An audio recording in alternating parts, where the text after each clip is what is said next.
श्री स्वामी समर्थ. मी महेश कळे. आजच्या व्हिडिओमध्ये तुम्हा सगळ्यांचं मनापासून स्वागत आहे. आज आपण पाहणार आहोत पितृदोष कसा ओळखावा आणि पितृदोषाची लक्षणे काय आहेत. हिंदू धर्माप्रमाणे बघा, आपण जर जीवन जगलो तर नक्की यशस्वी होतो. आपण तर बघा बांधवांनो, आजच्या व्हिडिओमध्ये आपण पाहणार आहोत की पितृदोष म्हणजे काय आणि त्याचे लक्षणे काय असतात. त्यासाठी बघा आणि हा व्हिडिओ बघा नक्की पहा बरं का. ऐका आणि बघा, आपले पूर्वज ज्या लोकात राहतात त्याच आपण पितृलोक म्हणतात बघा, आणि ते नेहमी बघा मुक्तीची वाट पाहत असतात. तसेच आपल्या पुढच्या पिढीचे यश अपयश पाहत असतात. आणि ह्या व्हिडिओमध्ये बघा पितृदोष म्हणजे काय, पितृदोषाचे लक्षणे काय आहेत आणि ते कशी ओळखावा याची लक्षणे बघा आज आपण पाहणार आहोत. पितरांना खुश ठेवावं व पितृदोष कसा दूर करावा हेच आपण या व्हिडिओमधून पाहणार आहोत बरं का. पितृदोष हे सगळ्यांनाच असतं बरं का. तुम्ही जर चॅनल नवीन असाल तर चॅनलला लाईक करा, सबस्क्राईब करा. पितृदोष म्हणजे काय बघा, तो कसा ओळखावा हे बघा पाहूया. बघा, आपल्यावर दुष्काळ जसं पडतं, जसं कोपतो तसं आपले पितृ पण आपल्यावरती कोपत असतात. बघा, आपल्याकडून बघा काय चुकलं तरच आपल्याला पितृदोष लागतं असं काही नाही. बघा, आपल्या पूर्वजांनी आणि कुणाला दुखावलं असेल तर बघा, कुणाची मालमत्ता हडपली असेल, स्त्रीवरती अत्याचार केला असेल, बघा एखाद्याची फसवणूक केली असेल, त्याला अन्नाला महाग केला असेल, अशा प्रकारचे कोणाला जर त्रास दिलेला असेल ना, तरी पण ते पुढच्या पिढीला ते भोगावं लागतं. नक्कीच भोगावं लागतं बरं का मित्रांनो. एखाद्याच्या घरात जर बघा फाशी किंवा पाण्यात बुडून मृत्यू झालेला असेल, बघा त्या घरातील एक पिढी सोडून बघा दुसऱ्या पिढीला असा त्रास सहन करावा लागतो. हे सर्व बघा पितृदोष आहेत बरं का. त्याचं कर्म बनवून आपल्याला आडवं येतात. प्रगतीला बघा खेळ घालतात. माणसाचे जे अंतरंग आहेत ते पितराला दिसत. त्यामुळे बघा त्याच्याविषयी बघा वाईट कधीही बोलू नये. तर आपण पितृदोष कसा ओळखावा हे पाहणार आहोत. त्याची लक्षणे काय आहेत, आपल्या जन्मपत्रिकेमध्ये काय दोष आहेत. पितृदोष दिसून येतो, पण बघा सगळ्यांच्याचकडे बघा जन्मपत्रिका नसते. आजच्या या धावपळीच्या जीवनामध्ये बघा ज्योतिषाकडे जायला वेळ नाही, कोणाकडे ब्राह्मणाकडे जायला वेळ नाही, आणि ह्याच्यावर बघा सहसा जास्ती लोक विश्वास ठेवत नसतात. त्यामुळे बघा दोष काय किंवा त्याला काय ते कळतच नाही. अशा वेळेस बघा पितृदोषाची काय लक्षणे दिसतात. बघा, आपल्या घरात त्या व्यक्तीला पितृदोष आहे हे कसं ओळखावं बघा समजतं. तर बघा बांधवांनो, ज्या घरामध्ये बघा एखाद्या मोठ्या व्यक्तीला म्हणजे बघा घरातल्या एखाद्या व्यक्तीला असाध्य रोग लागतो, घरामध्ये बघा सतत कोणतरी आजारी पडत असतं, मन शरीर अस्वस्थ वाटतं, सारखं भीती वाटतं बरं का, अचानक दचकल्यासारखं वाटतं, कुणीतरी बाजूला आहे असं वाटतं, स्वतःशीच मनाशी बडबड करत असतो, तो व्यक्ती बघा भास होतो. असे बघा अनेक भास होतात. विषारी सर्पांचा दंश होतो, त्या घरामध्ये बघा नदी किंवा समुद्र पाहून त्रास होतो, झोपेत बघा वाईट स्वप्न पडतात, निद्रा नाश होते, रात्रीचं बघा घाबरल्यासारखं होतं, मधून माणूस पाणी प्यायला मागतं रात्री. ज्या वेळेला बघा आपण करतो दान धर्म, ज्या वेळेला करतो त्यावेळेला बघा आपल्याला अडथळा निर्माण होतो, आणि बघा त्यात बघा मनही लागत नाही किंवा बघा त्याच्यावरती विश्वास बसत नाही. आपल्या घरातलं दाम्पत्य सुखी समाधान आपल्याला मिळत नाही.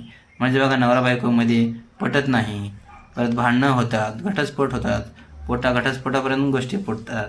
हे वाद बघा होत जातात. कोर्ट कचेरी आपला त्रास सहन करावा लागतो. कोर्ट कचेरीचं मूल न होऊन या परिवारातील बघा एक व्यक्तीला बाधा होते. परत बघा भूत प्रेत त्रासांचा अनुभव येतो. आपल्याला बघा लोकांशी आपली भांडणं होतात.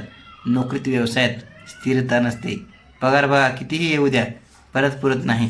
घरात अनेक लोकांना जीवनात बघा केस आढळतो. बघा अनेकदा आपण या गोष्टीकडे दुर्लक्ष करतो. अनेकदा बघा कुटुंबातील एका सदस्याच्या बाबतीत ह्या घटना आपल्याला दिसत असतात. बघा काही वेळेला बघा हॉटेलमध्ये जर गेलो जेवायला तरीसुद्धा बघा आपल्याला जेवणामध्ये केस आढळतो. बघा कधीतरी बघा केस कुठून येतो समजतच नाही. वारंवार बघा जीवनात आपल्यावर केस आढळल्यास आपल्याला पितृदोष आहे असं आपण समजावं. काही लोकांच्या स्वप्नात बघा पूर्वज येतात. पूर्वजांच्या बघा काही इच्छा पूर्ण झाल्या नसल्यामुळे काही नातेवाईक असतात. नातेवाईकांचे बघा स्वप्न पडत असतात बरं का आपल्याला. बघा अशा व्यक्तीच्या आवडणाऱ्या गोष्टीचे प्रथम बघा शोध घ्यायला हवे बरं का. बघा पूर्वजांच्या आवडत्या वस्तूंच्या खरेदी नेहमी करा बरं का, आणि बघा त्या वस्तूचे दान करत चला बरं का.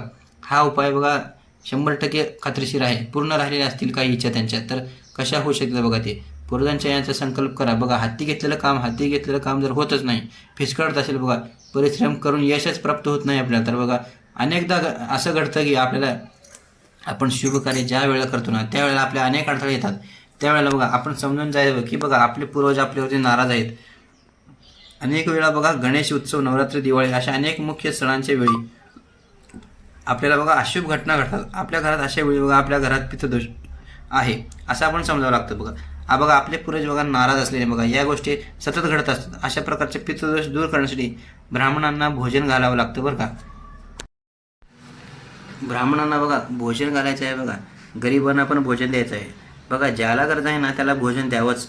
आपल्या पाहुण्यांना बघा निमंत्रण द्यावं, संघटितरित्या बघा सगळ्यांना भोजन करावं असं सांगितलं जातं. बघा आपल्या घरामध्ये कधी कधी शुभ कार्य होत नाही, बघा लग्न कार्य आपल्याला अडचण येते, अनेकदा बघा उत्तम स्थळ येऊन देखील बघा जुळतच नाही. बघा आपल्या घरात बघा बोलणी फिसकटते, काही वेळेस बघा बोलणी होणे साखरपुडा होते. यावेळेला बघा आपल्या घरात अनेक मुलीचा किंवा मुलाचा बघा काही करण्यामुळे त्या ठिकाणी साखरपुडासुद्धा तुटतो, बघा विवाह मोडतो बरं का.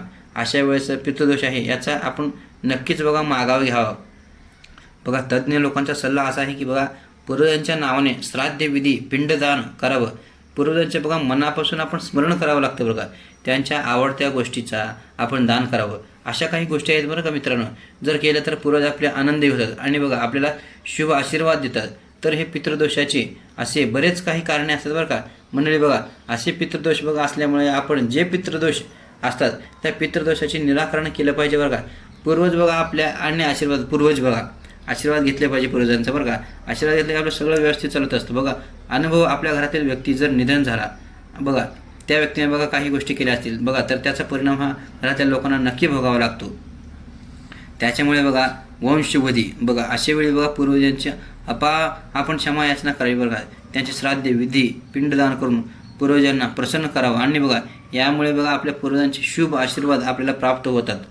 बघा माझ्या बांधवांनो बघा विचार करा आणि बघा आपले आईवडील असे आपले पूर्वज असो किंवा बघा ज्या पूर्वजांचे अपार कष्ट सोसून हे लोक आपल्या लहानाचं मोठं केलेलं असतं आपल्यासाठी.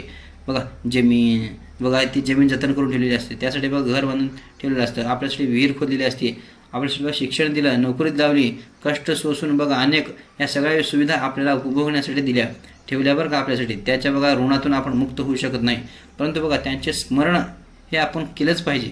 मुक्त करून त्यांना आनंदी करू शकतो बरं का. त्यामुळे बांधवांना प्रत्येकानं न चुकता बघा वर्षातून एकदा बघा पितरांच्या नावाने बघा श्राद्ध घालावंच लागतं बघा. बघा असं केल्यामुळे काय बघा श्राद्ध हे आपल्याला करणे जमत नसले तर बघा नदी ज्या ठिकाणी बघा नदी आहे बघा त्या नदीच्या पात्रात जाऊन पाण्यामध्ये दही भात सोडावा. बघा ज्या वेळेला बघा घरात आपण बघा जेवण करतो ना, एक घास बाजूला काढून नम्रपणे हात जोडा आणि त्यांचे स्मरण करा. घरातल्या आपल्या आई आजी पणजी असू शकते बरं का. आता नसेल काही लोकांना पण आजोबा असतील देवांच्या घरी आणि बघा आपण ज्या वृद्ध स्त्री आहेत त्यांना बघा साडी दान करा आणि बघा गाईला खास बघा चारा द्यायचा. पितृदोष द्या बघा नक्की पितृदोष दूर होईल. माझ्या बांधवांना बघा विश्वासात ठेवा, प्रभू रामचंद्रांनी सुद्धा पिंडदान केलेलं होतं बरं का. पित्र घातलेली होती. भगवान विष्णूंचा अवतार प्रभू राम त्यांनी सुद्धा हे कार्य केलेलं आहे. मग आपण तर कोण आहोत. त्यामुळे बघा नेहमी गोष्टीवरती विश्वास ठेवत चला. जीवनामधील बघा संकट दूर करा आणि बघा वर्षातून एकदा तरी पिंडदान कराच. आणि बघा पित्र बघा पूर्वजांच्या नावाने आपण नक्की घाला. या गोष्टीवरती विश्वास ठेवा बरं का. सध्याची पिढी यावरती विश्वास ठेवत नाही, परंतु बघा पूर्वजांचे आपल्यावरती फार उपकार आहेत बघा आणि आपण बघा हे उपकार फेडले पाहिजे बरं का. पित्रदान आणि बघा पिंडदान आणि आपले जे पूर्वजांना बघा पितृदोष जे त्यांच्यामुळे आपल्यावरती बघा कसे होतात बघा.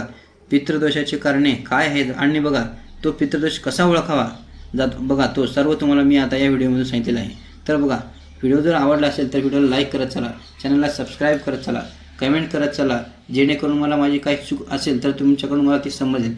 जर व्हिडिओ आवडत असेल तर व्हिडिओला शेअर करत चला. आजचा व्हिडिओ कसा वाटला मित्रांनो मला कमेंटमध्ये सांगा तुम्ही. धन्यवाद.